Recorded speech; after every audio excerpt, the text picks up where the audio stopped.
Bienvenue dans Terrienne, l'actualité sur la condition des femmes dans le monde. En cette semaine du 8 mars, journée internationale des droits des femmes, il semblait nécessaire à nous, médias, de nous regarder dans le miroir. Quelle place les médias donnent-ils aux femmes? En France, c'est l'organisme l'Arcom qui est chargé de regarder ça de plus près et il vient de publier son enquête chiffrée annuelle, plutôt révélatrice d'ailleurs. Beaucoup de choses restent à améliorer, même s'il faut se réjouir, heureusement, de progrès notables, comme nous l'explique Laurence Pécaud-Rivolier, responsable du groupe de travail chargé de la diversité à l'Arcom. Depuis qu'on édite ce rapport, c'est-à-dire 8 ans maintenant, chaque année, les chiffres augmentent.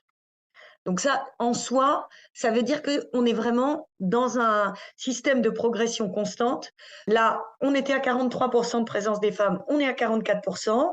Le but, ce serait 51% pour être à l'égal des chiffres démographiques, mais on n'en est plus si loin. Notre deuxième grand motif de satisfaction, c'est l'augmentation de la présence des expertes parmi les femmes en plateau.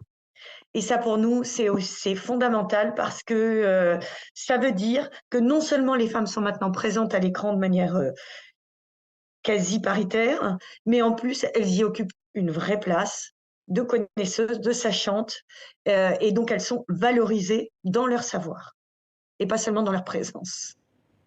Et derrière ces avancées se cachent, hélas, encore bien des inégalités dans la présence des femmes dans les médias, et notamment à l'écran, un retard encore plus flagrant quand il s'agit de parler de sport.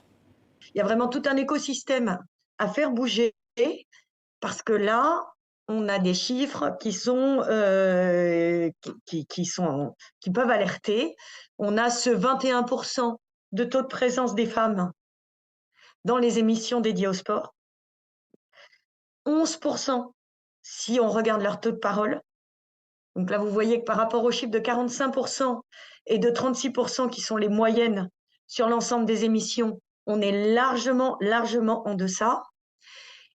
Et suite à une autre étude qu'on a faite sur le sport et qui portait, elle, sur les retransmissions sportives, eh bien, on est en mesure de dire que le taux de retransmission sportive des événements purement féminins est terriblement bas, puisqu'il est de moins de 5%, pour un taux de retransmission des émissions sportives dédiées au sport masculin qui est de 64%, le reste étant du mixte.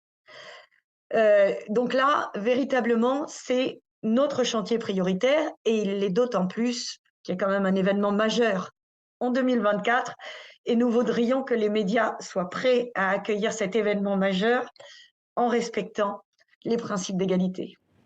Voilà, restons vigilants donc pour les JO 2024. D'autres infos vous attendent sur le site de Terrienne. Rendez-vous ici même la semaine prochaine.